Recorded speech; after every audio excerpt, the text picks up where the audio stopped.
Wilder Show podcast. I'm Scott. That's Lauren. Yes, it is. Yeah. How are you today, Lauren? I'm well. How are you? Right, tolerable, I think. Haven't talked to anybody to confirm that, so probably not true. Would you like me to weigh in? Not yet. Okay. Wilder Show podcast drops Tuesdays and Fridays, 6 a.m. Central Time or before on Spotify, Apple Podcasts, iHeart, Amazon, YouTube, on the TikTok now and again, and on Instagram as Wilder Show Pod. Email is podcast@wildershow.com, or just engage us wherever you find us. You give us thumbs up, comment, any of that. Wherever you find your podcasts, you'll find the Wilder Show podcast there. So just like, rate, follow, subscribe, and share. Coining a phrase. There's a phrase right now being talked about in war that we'll get to in a second. But Dallas Cowboys, it looks like maybe. I really have a feeling, Lauren, this year is our year. Yeah, where have I heard that before? And before, and before, and before, and before. Yep. Maybe. We'll hope so. So I was watching a bit of the game, a little highlight, and I was reminded of a catchphrase that I'm sure everybody knows. You know it. You know what it means, but do you know where it began? And it is Hail Mary. If you threw a Hail Mary, or let's say at the last minute you're doing it in the middle of the negotiations, and you threw a Hail Mary pass, one that had no chance of being successful, but, except for, in the case of those who would say it, divine intervention. So when did that begin? I don't know. I mean, I know it's football. Yep. I know it's football. That's its origins are in football, but I don't remember who first said it. I was a 14-year-old watching this 3 days after Christmas, 1975. Okay. Dallas Cowboys quarterback Roger Staubach. Oh, okay. The score was 14-10 with only 24 seconds left. And Roger Staubach goes back to pass and lets it fly. And Drew Pearson catches it for the game-winning touchdown. It was 17-14. And when asked by reporters, what were you thinking when you had that much pressure and it was a long pass? What were you thinking? He said, I closed my eyes and said a Hail Mary. So that's where we got that phrase, Hail Mary. There's another phrase that I saw in the news, and it has to do with war, a phrase that is sort of bouncing around about politics, about countries, about war. And it is the U.S. has been warned that Iran may be planning an October surprise ahead of the November midterm elections. That's according to a leading defense expert. An October surprise. When I say October surprise, what do you think that means? What is it? What do you think of when I say that? I know it means something that happens in October before an election that is either maybe held onto by the opponent for quite a while to spring it on the public weeks before an election and really shake things up, maybe. And not enough time to respond to it. To respond, all of a sudden, certainly to recover. Moments before people have to vote, there's a photo on People magazine of Gary Hart. With Donna Rice. On his lap, yeah. And so the October surprise is just something you do to giggle, just to hold on to it. And we're going to put this out there. It may not even be true, but we're going to do it, and it'll benefit our side. Well, it's really ironic how that began. The first time anybody used the phrase October surprise was in 1980. We were in the middle of the America held hostage, 52 Americans kidnapped during the occupation of the U.S. Embassy in Tehran during Iran's Islamic Revolution. And it was all over the news. I mean, you could not get away from it. And it was really painting Jimmy Carter in a very bad light. And, President Reagan, or at that time, Ronald Reagan, was saying, don't you want to be safe? And look at what this guy's done. Well, Reagan's campaign manager was Bill Casey, and he was worried that Iran might release the hostages before Election Day, which would give Carter the win, over hawkish Reagan. And speaking to the press, Casey dubbed it an October surprise. And the phrase stuck. And it's now used, as you said, to refer to any last-minute event that shifts the trajectory of a whole campaign. So people are wondering, perhaps, if there will be an October surprise. A couple of things. It's not just our elections. Benjamin Netanyahu has an election in October. Republicans, the midterms are in November.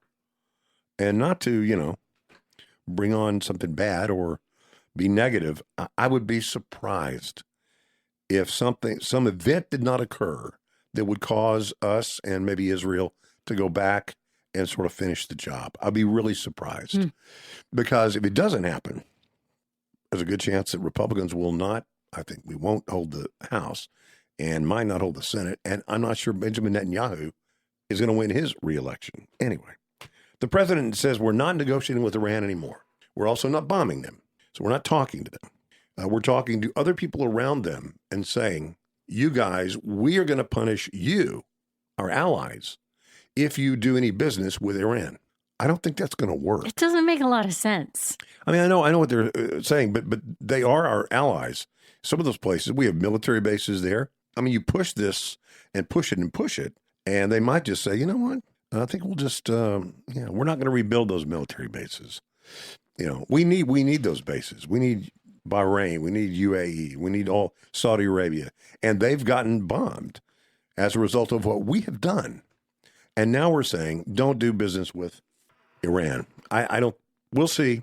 But it just seems like another thing to kick the can down the road, flood the zone, keep your eye off of something else. Can I ask a question? Yeah. What are our other options there? Yeah, I think that's right. This is what happens when maybe you should have thought longer before you did. Yeah. Because the 4 to 6 week war is past 6 months now, and we're not doing anything. And we're putting pressure on our allies to try and economically choke Iran. Not sure it's going to work. Might work. But yeah, the only options are go in and finish the job, which would be tough and bad, and would probably include boots on the ground, at least on the islands, Karg Island and the other ones that are there. Or say, you know what? Messed up. Well, he's not going to do that. No, that'll never happen. That will never happen. And speaking of war, it's not a military war, it's a trade war, and it's actually a real trade war now with Canada.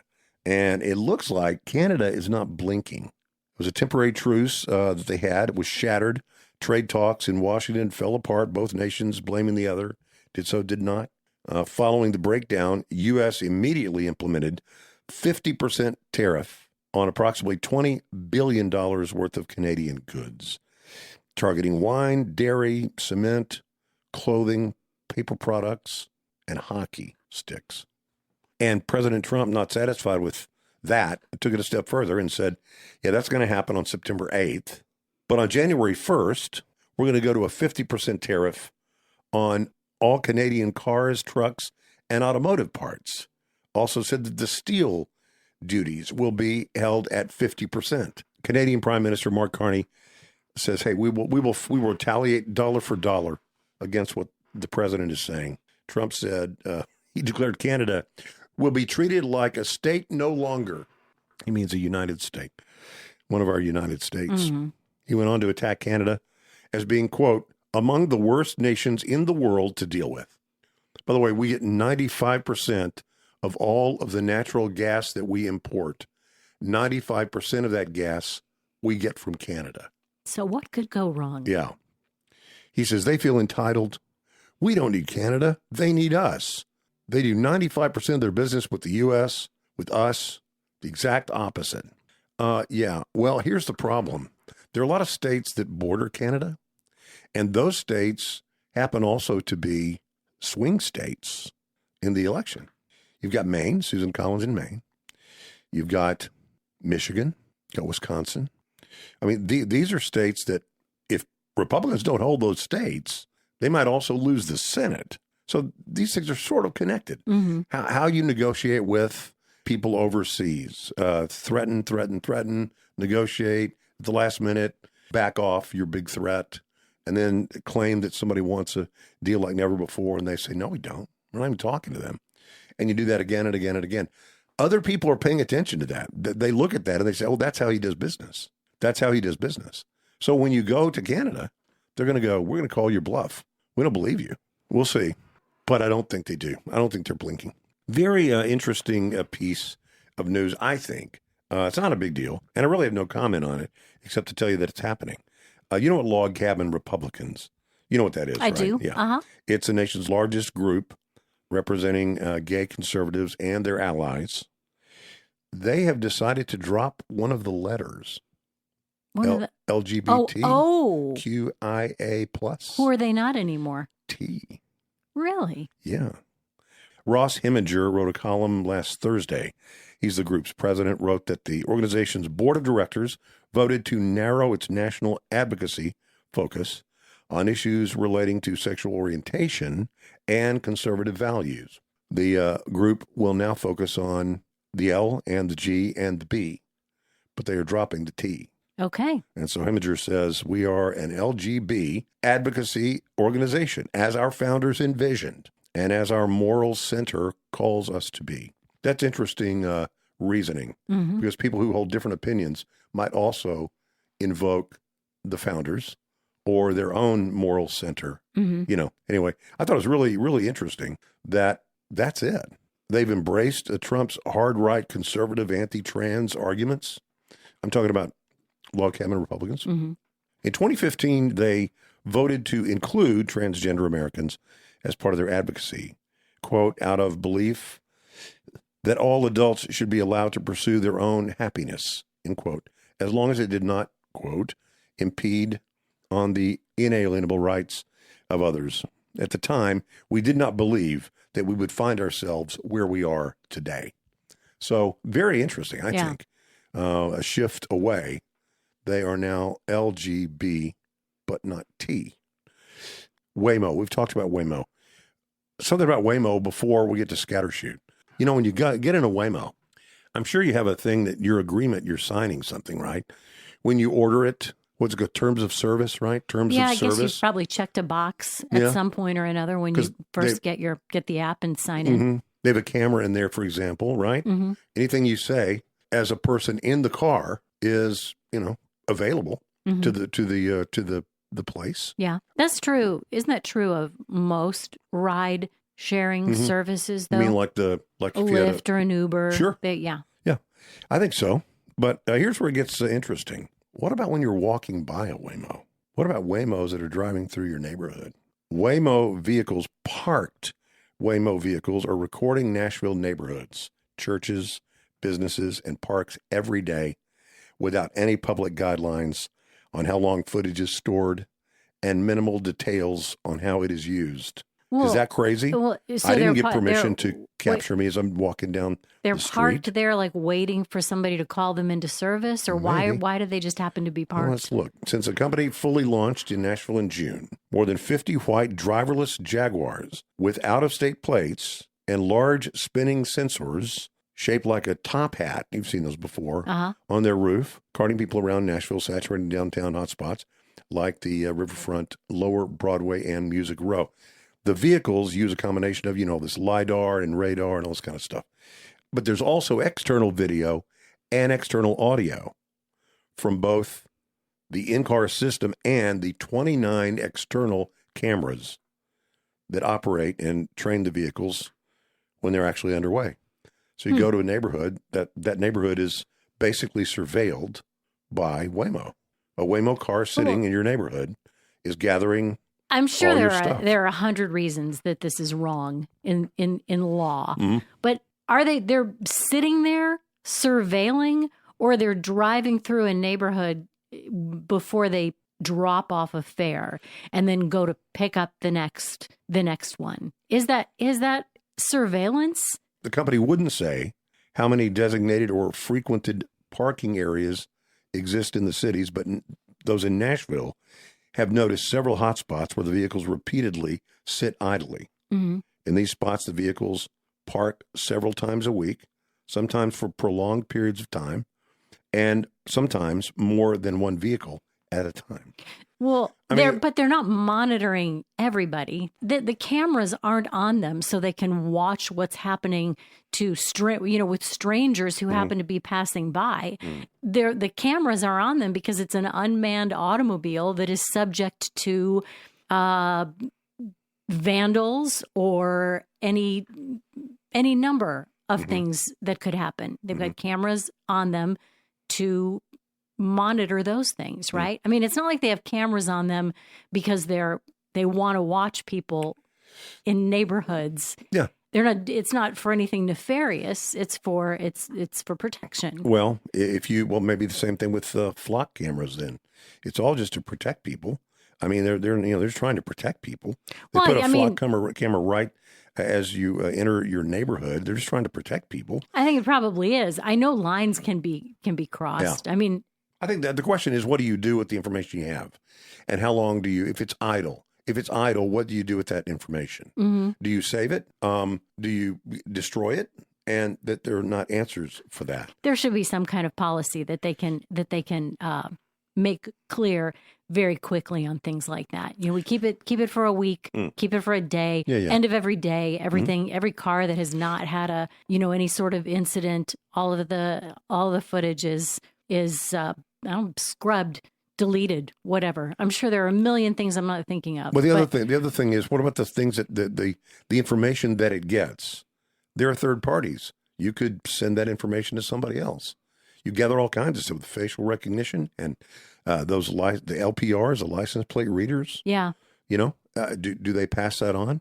Well, give me an example. I mean, I know there are things that I'm not thinking of, and I don't know if it's just because I'm not smart enough, or I'm not mean enough. I know I'm not suspicious enough. I'm not conspiracy theory minded enough. But give me an example. Like what is a way that this kind of security camera footage that's just stored on a server somewhere for number 340 of Nashville's 500 Waymo fleet, or however many it is, how could that be used against someone illegally?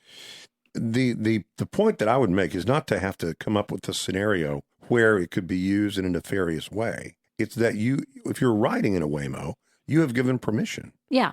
But if you're driving down the street, I mean, I'm looking at Lenore Street and 7th, two Waymos were parked about 100 yards apart, both running and presumably recording. This in Nashville.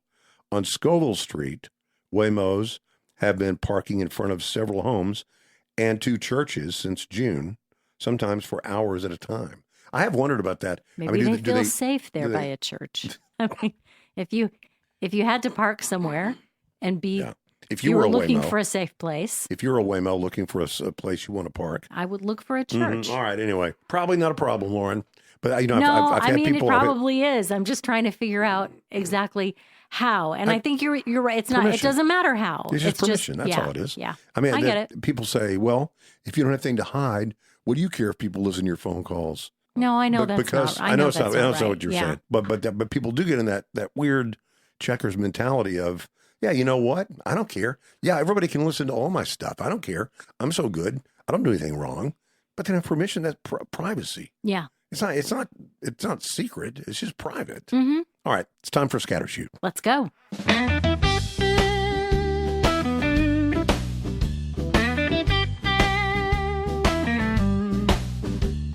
Wilder Show Scattershoot.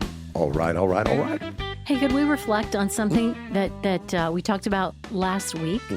We talked about Pizza Hut and a little bit of marketing magic. I thought Pizza Hut dropping the pizza for the first month or so of the football preseason. Right. At least I think it started last week, and we saw some pictures of Pizza Hut locations with a drape over the pizza, so they were called just Hut. Starts with the Hut. Yeah, I drove past a Pizza Hut, and the pizza was out there in plain view, and I was really disappointed. What if they're owned and operated, or maybe, or is a rogue franchisee? I don't know. I'm not taking pizza out of my sign. I just thought it was really clever, and it would be more powerful, more. I don't know. Impactful if everybody did it. Yeah, if you saw it all over the place. Sure. Yeah.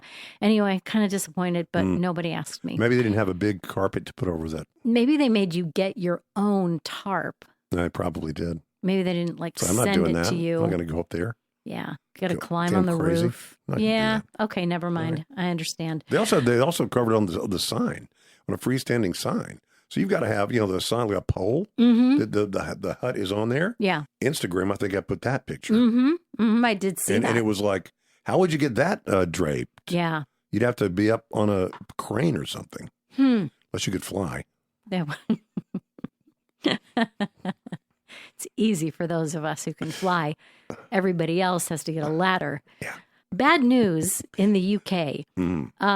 The US tipping culture has reached the UK, and it's causing chaos. Yes. They're really mad. But the interesting thing about this, I think, is not just that tipping culture has reached the UK, but they're blaming it on us. Yeah.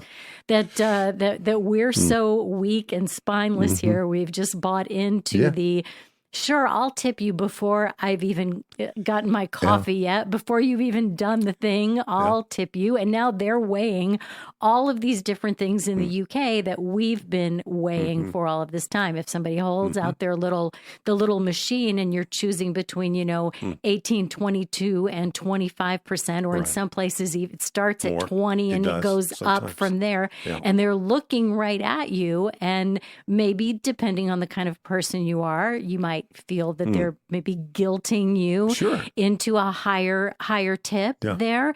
And I guess, we are just spineless enough that we've succumbed to that, and the Brits are blaming us for the fact that it's crept into their society now. Well, as you know, I never go out, but I've had people send me receipts where it gives a suggested tip. 20% would be X, 22 would be X, 25 would be X.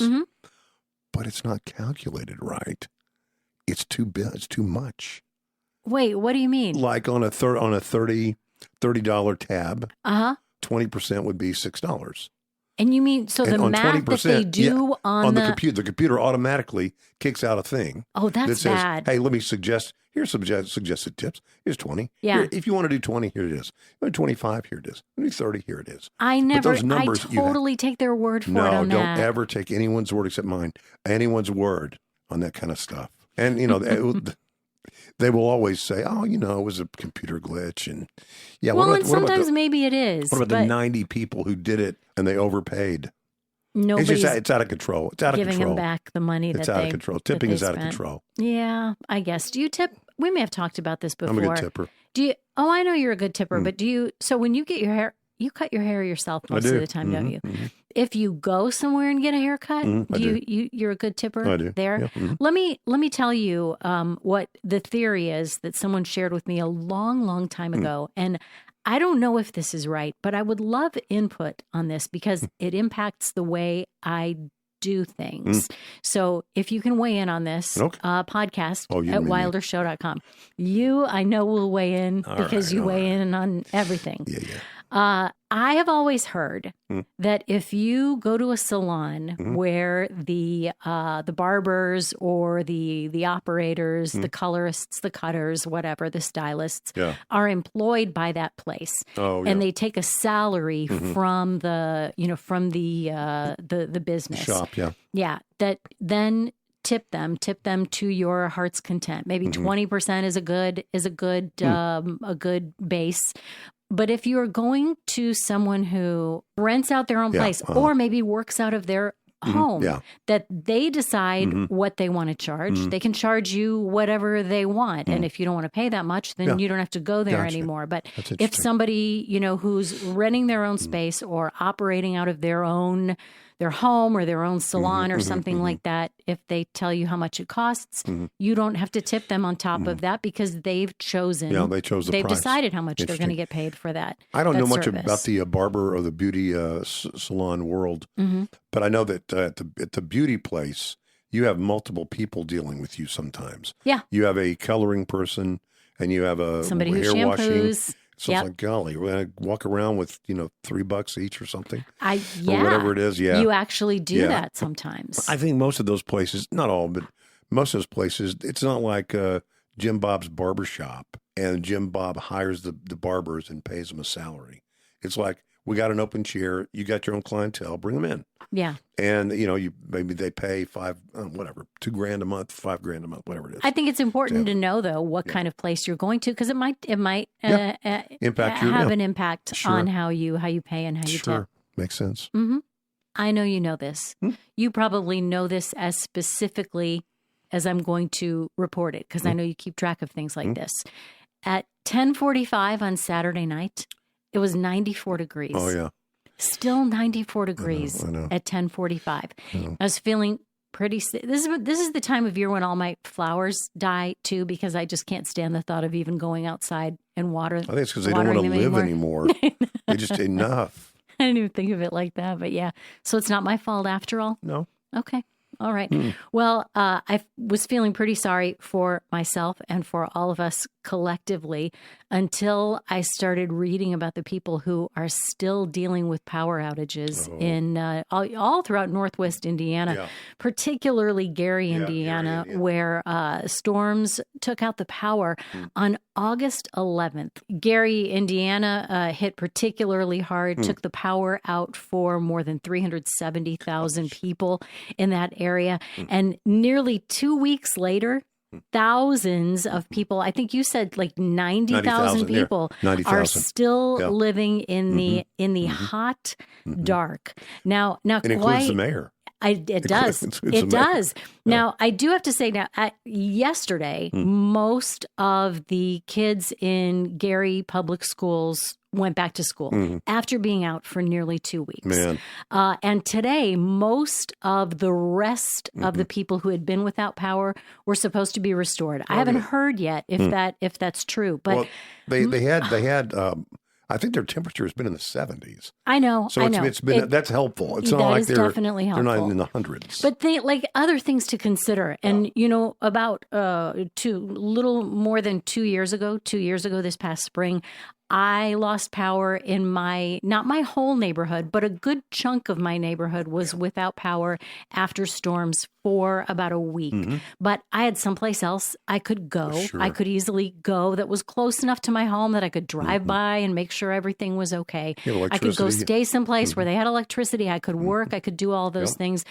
But I mean, if it had been a couple of decades ago when I still had kids in school and the schools are closed and your kids can't go to school. So what do you do then when you have to go to work? And how do you get out of your neighborhood if there are still trees on the ground all over the place? Yeah.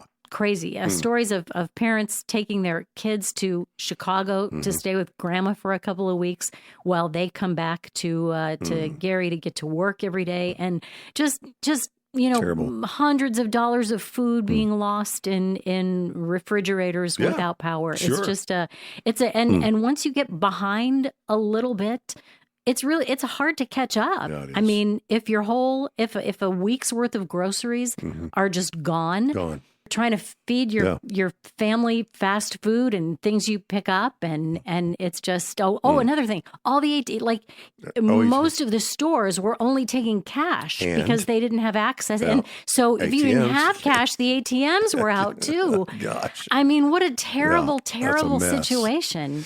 Yeah, Gary, Indiana. Well, we'll watch that and see how that resolves. Yeah, I hope it resolves good, and tempers can flare when stuff like this happens. Yeah. So hopefully it'll all get fixed. I saw the mayor a couple of times the last couple of days. Like a decent guy, doing all they can. I've noticed you using a word lately that I hadn't heard you use before. I hadn't heard really anywhere before. And I didn't know where you picked it up. Okay. I had my suspicions, but we never really talked about it. Oh, interesting. Unalived. Yeah, unalived. It is a popular phrase on social media. So, because if you use the word that means, yes, that the transcript can get you booted off. You'll get flagged. Yeah, you get flagged. Community standards. Yes. So they say about Israel, they will call it blue and white country, or they'll say our greatest ally, but they won't say the name. Yeah. Can we say here what it is, like what it replaces? Yeah, we can. Yeah. Okay. So if you had Charlie Kirk, and if you believe Charlie Kirk was killed by someone else, you would say that they unalived him, or he was unalived, and it's silly, and you shouldn't have to do it. But sometimes the rules will get you bumped when you really didn't do anything wrong. Yeah. Just having a conversation. So that's what it's replacing. Yes. Unalived Killed. is Means replacing like killed, murdered, or even suicide. Suicide, I think I've heard you say Unalive that, yourself, unalive yourself. Yep. So some experts are really worried about this because kids are using it. Yeah. Like young kids are using it, and they're worried that they will, that is not as harsh a sounding word as murdered or killed or suicide, and they'll start thinking of it as a weaker. They'll not take it as seriously interesting as they perhaps should. And so the way that I even heard the word unalived and recognized it as something a word that you had been using that I didn't know what the origin of it was. I heard an interview with a guy named Adam Alexic. Adam Alexic is he's a self-proclaimed etymology nerd. He's written a book called Algospeak. What is etymology? Is that insects? No, it's the study of language. Oh, that's right. Study of words. The study of words. Roots of words. Roots Yeah, of words. Gotcha. That's exactly right. So his book is Algospeak: How Social Media is Transforming the Future of Language. So remember a few years ago when brain rot was the word of the year? I think it was 2024. He's got a very interesting take on that. He said, we tend to think of brain rot as literally rotting brains. Right. But he says that, this kind of internet gibberish actually follows the same patterns that humans have used to create language for thousands of years. That the language might be different, but the way we're coming to it is not really different at all. The difference is just the speed and the scale because of the way social media works. But I'm going to get this book back to the library. Lauren goes to pick up this book because the interview was great. The thing that I heard was great. I think I'm going to love the book. But he also says that it's really important to separate language and culture. With any word, there's nothing worse for your brain about one word than any other word. Words themselves don't rot your brain. But he said, so there's this implication to kind of cast other cultural concerns onto the words that are associated with all of this cultural phenomena that we're worried about. It's not the words themselves. It's the way, obviously, that those words affect the culture. Something else I learned from this, don't say bop anymore. Bop. What's the context of that? I mean, well, just a few years ago, bop. A bop meant a good song. Oh, it's a bop. That's a bop. That's a didn't bop. know. Now it means like somebody who's on OnlyFans. Some like a prostitute or nice. We shouldn't. But we shouldn't use that word. That's what I mean. Yeah, it's like, wow, what a surprise! Your dad, you're a little behind in the lingo, and all of a sudden you're talking about something you think is one thing and it's another thing. You're going to look really old and you're going to look really creepy. That's right. Very creepy and old. It's the worst. And just to be clear, it's entomology that is about insects, and etymology is about words. There you go. I misunderstood. Very good. Anyway, the book is called Algospeak: How Social Media is Transforming the Future of Language. Maybe we have a little Lauren's book club or something like that. I can't recommend it yet because I haven't even been to the library yet. I have to finish the book that I'm still working on from the library, but this is definitely on my list. All right. Hey, one quick television thing. I was tipped off to watch the show Silo, and it's on Apple, I think. It is, and it's got Rebecca Ferguson and some other people, and Tim Robbins. Tim Robbins in it. Yeah, Steve Zahn is in season 2 and 3. I'm all caught up now. It was not really my genre because it's dystopian. I'm gonna actually send a note to my son, quoting myself, talking to the TV out loud, saying, "What even was that?" Because everything in dystopian world is dimly lit. I couldn't see anything. Anyway, it's not no sex, no nudity. It's bad words. Some bad words, but But anyway, if you're looking for something, Silo again, it's not my usual. I usually don't do dystopian stuff. I don't do vampires. I don't do zombies. And this is not. What do you that. watch? Yeah. All the other stuff. But it's not that. This is, I'll tell you what it is. You don't do British either, do you? No, I kind of got a little thing about that. Oh, one more person that's in it. Tom Hanks' grandson or son or brother or uncle, whoever that guy is related to Tom Hanks. Colin. Okay. Son. Oh, is that his son? Mm-hmm. Okay. He's in it. Okay. He's not in it till the third season. And somebody else, the girl that walked with a limp on the hospital show you like. Now You Might Have Me. What's her name? Red hair? Laura Innes. Yeah, she's in it. Yeah, she's in it. She's in, I think, season 2 and 3. Okay. Yeah, you got to get through it, though. I mean, it's not your bag. I got that. I did. But it's a decent story. I started it. I think I watched the first 2 episodes, and then it wasn't that I didn't enjoy it. I think there were just other things vying for my attention at that time. But I have to, now that as you brought ER into the conversation, I was watching an episode of Law and Order from just this past season. So season 25. It was, I think, right at the end of, I think it was from May. I think my DVR had recorded it in May. And the lieutenant is Maura Tierney, who spent many years. Well, that's not the original Law and Order, though. It is. Oh, wait a minute. Oh, I'm sorry. Yeah. Hold on. You're talking about the newfangled, the new Tori ones. Goldwyn's in it. Yeah, I know. The other guy is the British Claire Danes' husband. Yeah, I don't. I'm not into the new. It seems like a lot of box checking. I watched one episode, and there was no box checking at all. Okay. And they can get away with a lot if I have Maura Tierney in the law part and in the order Anthony Edwards. Yeah, sure. So two ER alum. They never crossed paths in the show because they were law and order, but still they had me. It's good. That is a Wilder Show podcast. Drops Tuesdays and Fridays, 6 a.m. Central Time, or before on Spotify, Apple Podcast, iHeart, Amazon, YouTube, wherever you get your podcasts. Also on Instagram as Wilder Show Pod. Email is podcast@wildershow.com. Or just, thumbs up and comment or ask a question wherever you find us. Wherever you find us, you'll engage there. Wherever you get your podcasts. Just like, rate, follow, subscribe, and share. And thank you, Lauren. You bet.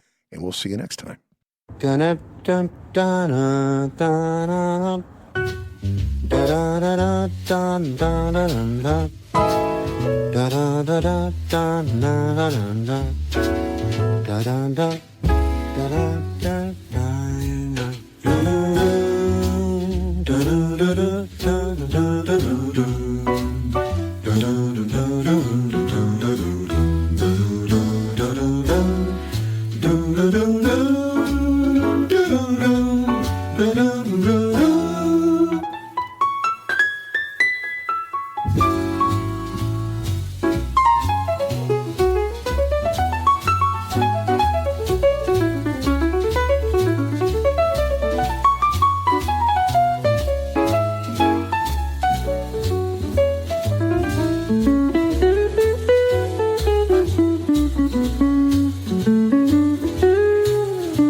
Bye.